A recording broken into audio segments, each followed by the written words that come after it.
Aladdin is one of the most popular Disney movies ever made. So popular that even before the 2019 remake, it sparked sequels and even a TV series, all of which, when put together, culminated in a rather large universe filled with all sorts of characters. Which begs the question, which characters in Agrabah were the most good? And who was the most evil? And for that matter, where does everyone else rank? I'm Kyle with WickedBinge, and this is Good to Evil Aladdin. Alright, Sparky, here's the deal. Starting off with the most good, he's blue, he's 65,000 years old, and one of the most lovable sidekicks throughout all of Disney history. Of course, I'm talking about the magic genie of the lamp. Alright! Yo, yo, whoa! There's nothing that this larger-than-life spirit can't do. For starters, he's an incredible entertainer, always goofing around, cracking jokes or impersonations, and spreading joy wherever he goes. But don't sell me short. Really, he's the most optimistic character ever, even knowing that he'll likely be doomed to be imprisoned in the lamp for all eternity. Talk about making the best of a bad situation. Even in crisis, he's hilarious and especially eccentric. Genie is also one of Aladdin's most loyal friends. Besides his constant practical jokes, he's always helpful, caring, and wise. One thing is for sure, for a guy who was trapped for thousands of years, he certainly maintained positivity. Wow! Does it feel good to be out of there?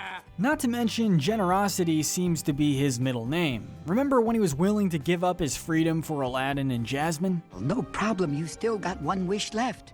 Just say the word and you're a prince again. That's because to him, the most valuable thing in the world is a friend. What a guy. Next up, who wouldn't love to have a friend like the loyal and helpful Magic Carpet? Who takes our spot for the second most good character in Aladdin. Despite being a sentient Persian rug, it has many human traits. Throughout the series, it's proven to possess a human-like level of intelligence. It's a bit shy, but also heroic when needed. But most importantly, you can always count on it. And what makes the Magic Carpet truly special is its pure heart. It doesn't seem to have any negative qualities, such as cruelness or selfishness. It's kind of perfect. The carpet has a great connection with Aladdin, and this special bond has shown us several times why this character is one of the greatest of them all. How? It saved Aladdin's life on several occasions. It literally lives for it. It even helped him and Jasmine fall in love, despite its dislike for Aladdin's lies. In the words of Aladdin, you can trust it with your life. Speaking of whom, next up is our beloved hero and the most trustworthy thief on the streets of Agrabah, Aladdin.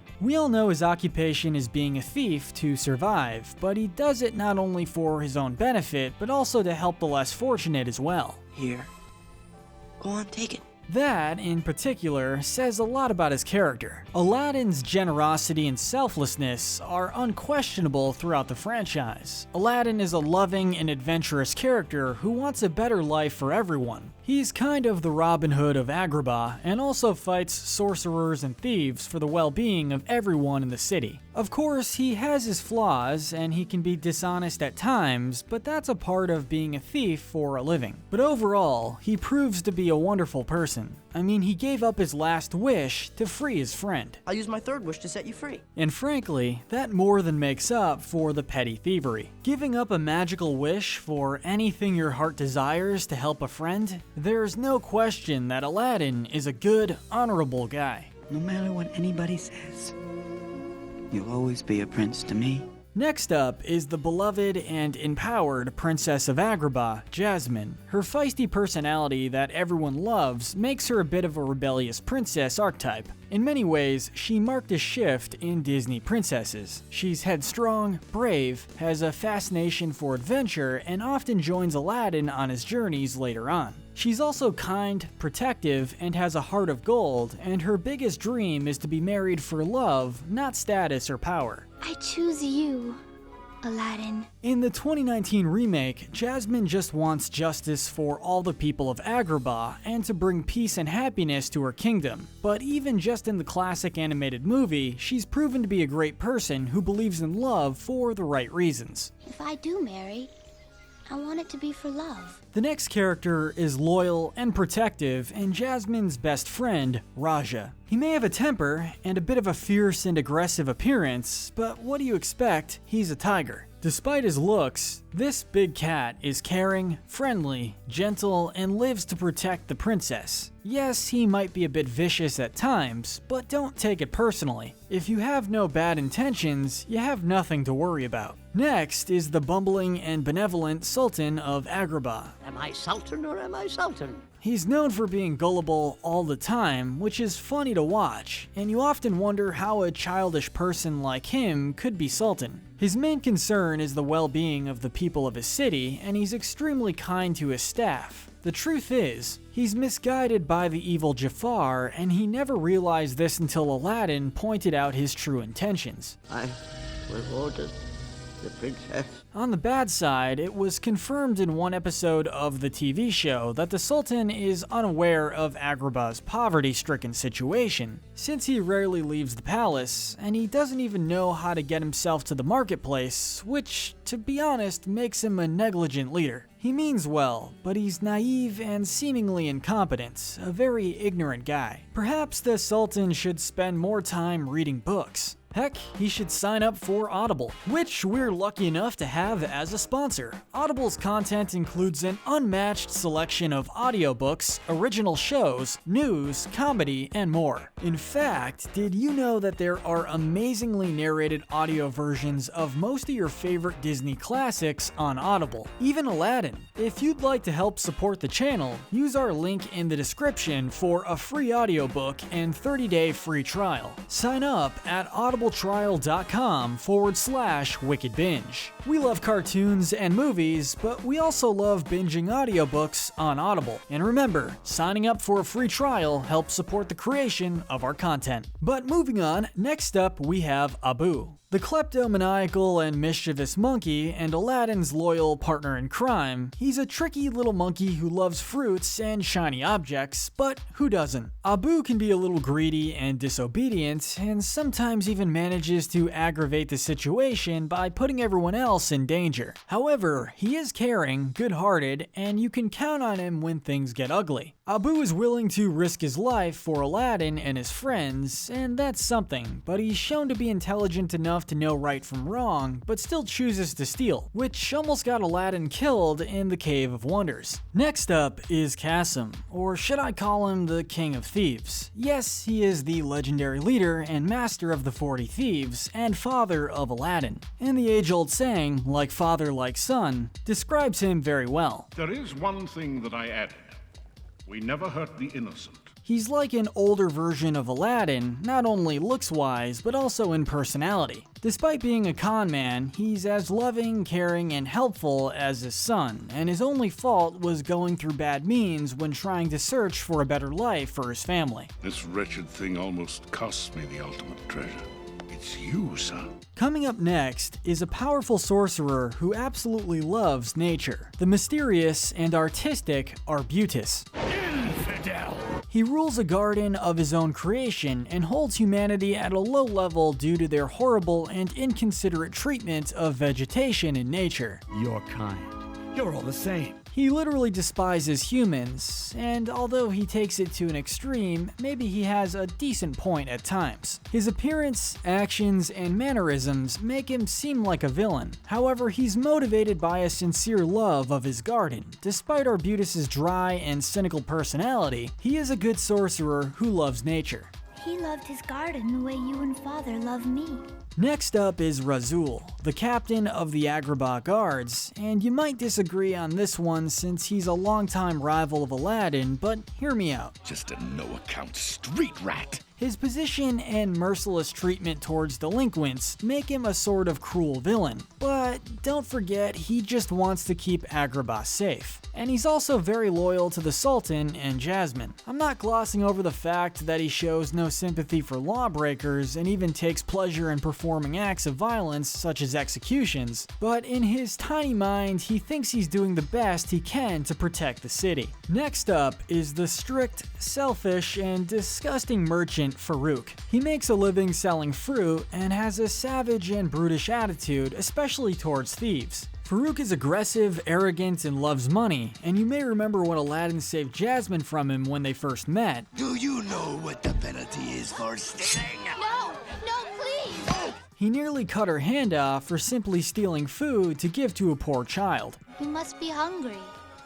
Here you go. Next is one of the many princes who wanted to marry Jasmine and failed, the dramatic and malicious Prince Ahmed. He's a cocky narcissist, he attacks small children simply for accidentally running in front of his horse, and his selfishness and mean spirit are unquestionable. He's condescending and verbally abrasive, and he truly believes that his higher social status makes him superior. He is living proof that spoiled and immature princes are more dangerous than many thieves out there. You are a worthless street rat. Alright, next up we're throwing in a curveball, the mysterious and giant guardian of the Cave of Wonders. Disturbs my slumber. This scary creature loves rules and regulations, and he's very strict about them. If you're gonna break his rules, you're gonna see him turned wrathful, violent, and destructive, killing anyone who dares to test his capability. However, you have to understand his side. He's only protecting the treasure, and nobody really knows the intent. Unfortunately, the results of his rage and aggression are the deaths of those who disturb his slumber. So we ranked him pretty low, but if you don't mess with it and you follow the rules, you're safe. Would you dare to enter? I know I wouldn't. Next up is one of the most controversial characters in the Aladdin universe, especially in the 1994 movie The Return of Jafar, in which he reformed and joined Aladdin and Jasmine as an anti-hero. The tenacious and loudmouthed Iago. That's it!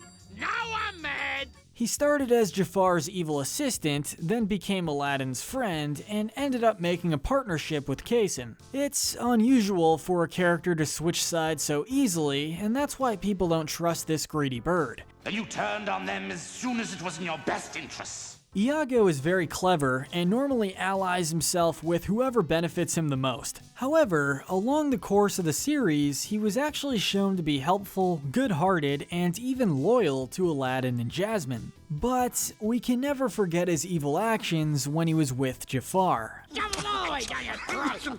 Iago is intelligent, astute, and knows magic. He's a dangerous bird, no doubt about it. Squeeze him, Jafar! Squeeze him like a... Coming up next is one of Jafar's henchmen, the disgusting and greedy thief Gazim. Don't let his chubby, humble appearance mislead you, because he always has some evil plans on his mind. Luckily, Gazim doesn't have much of a brain. He helps Jafar in his evil acts, and he wants to become rich more than anything in the world, even if it means stealing or killing someone. I had to slit a few throats, but I got it. Next up is the Egyptian-themed imp, Nefer Has Enough, and it's fun to know that his name is a comical adaptation of Never Has Enough. You lazy scum! You'll ruin me! So, as his name implies, he is an insatiably greedy person. He's willing to do just about anything to earn money, by any means necessary, even when endangering people's lives. He's also such a coward that he doesn't get his hands dirty. Instead, he orders his minions to build stuff for him rather than do it himself. Did I neglect to mention the giant octopus? Next up is the greatest of the great Greek geniuses, as he would describe himself, Mechanicals. He's a criminal mastermind, a genius, and inventor who's always developing several mechanical devices based on insects so he can rule not only Agrabah but the whole world. Despite his skinny and fragile appearance, he is an evil and super clever madman. He has one weakness though. He suffers from obsessive-compulsive disorder, so if you want to get rid of him, you just need to mess things around and the problem is solved. Next up is a traitor and greedy criminal in Agrabah, considered to be one of Aladdin's weakest and most cowardly villains in the universe, the clumsy and childish Abbas Mal. He dreams of becoming the Sultan one day, only to get the power that comes with it. Just wait till Agrabah trembles at my feet. He usually uses magic powers to try and take over Agrabah, and his evil plans are driven by the stereotypical villainous desires such as riches, power, and revenge. His ambition is surprisingly dangerous, and he doesn't even care about his own henchmen, usually killing them if they fail a mission. If you keep disposing of your men, sir, you won't have any left. Next up is the clumsy and cowardly thief, Amin Damula, who always finds a way to disrupt Aladdin, but usually ends up in trouble himself. Allow me to introduce myself. My name is Damula. He wants to be recognized as the greatest thief in Agrabah, instead of being called Butterfingers, which is humiliating to say the least. Hey, it's Butterfinger! In his final appearance, he was working for Mosenrath, who gave him a choice: succeed in his mission and become the greatest thief of the city, or face his wrath and become his slave. The foolish character failed, of course, and got what he deserved: a horrible destiny for a horrible thief. Coming up next is the small and ugly conman Aziz, who was later turned into a goblin creature who can use his breath for mostly anything, such as attacking, creating illusions of entire deserts, or even turning people into small slug-like beings. When we get Aladdin out of the picture, Agrabah is ours. This little guy is dangerous to say the least. However, it is shown in one episode that his powers come with a price. Aladdin and Razul notice that the overuse of Aziz's magic causes his body to ignite. Next up is the feared Saluk. Despite having no magical powers, he is almost as threatening as Jafar. His signature weapon is a knuckle duster with 3 gold claws attached, and this, combined with his ruthless and impatient brute figure, makes him one of the most intimidating characters in the franchise. He has a take-no-prisoner philosophy and takes huge pleasure in killing. He must die. He is pure evil and will do anything to get what he wants, even betraying his former allies or allying himself with enemies, and always manipulating others. He's proven to be one of the strongest and best skilled fighters in the Disney universe, most notably defeating the 7 remaining 40 thieves without breaking a sweat. Now we're entering the top 3 most evil. Taking the bronze, we have the Queen of Evil and one of Aladdin's most dangerous foes, the beautiful and cruel Mirage. She's surprisingly sadistic and destructive for an Egyptian goddess. I have eternity to teach you fear. Mirage is also a powerful and dangerous sorceress, and she practices magic that grants her domination over illusions, dreams, and shadows, along with a vast repertoire of other magical abilities. More than mere destruction and disarray, she considers breaking her victim's spirit to be much more important, and her hobby is to watch her victims suffer. Oh, Mirage, you are too good. In second place for most evil is the dark sorcerer Mosenrath. I am Mosenrath. He's a very ambitious and extremely self-centered man, and is for certain the most dangerous character of the TV series. According to Iago, he has many similarities to Jafar because he too is a psychopathic villain whose main motivation is power. Although he rules the land of the Black Sand, Mosenrath wants to become powerful enough to conquer the 7 deserts, including Agrabah. He possesses a huge power of dark magic, trickery, and manipulation. He is also hinted to be the illegitimate son of Jafar, as they are both powerful sorcerers and have similar mannerisms. And that would explain a lot of his psychotic character. Some of us have free time to torment the prisoner. And finally, the gold medal evil character of the Aladdin universe. He is the royal vizier of Agrabah and a psychopathic sorcerer, Jafar. Perhaps I can divine a solution to this thorny problem. He is sadistic, ruthless, insane, disturbing, vengeful, the personification of evil, and he even suffers from hysteria. He dreams of overthrowing the Sultan and revenge on Aladdin, and he will not hesitate in destroying anyone who comes his way. Jafar is the master of manipulation, and he's always misguiding the Sultan to achieve his own goals. He also has the power of alchemy and magic, and he is a true master of disguise. Jafar tops any other villain because of his powerful snake staff, with which he can control minds. There are things so much worse than death. He has done terrible crimes such as attempted murder, abduction, terrorism, animal cruelty, enslavement, torture, just to name a few. A beautiful desert bloom such as yourself should be on the arm of the most powerful man in the world. He's also a middle-aged man who tried to force a teenager to marry him. Let's not be too hasty, my simple-minded friend. He's a power-hungry sorcerer and one of the most evil villains in Disney history. And there you have it. Jafar is a monster, the absolute worst. And on the other hand, the genie is too good for this world. Remember to binge watch our full Good to Evil playlist here, but most importantly, stay wicked.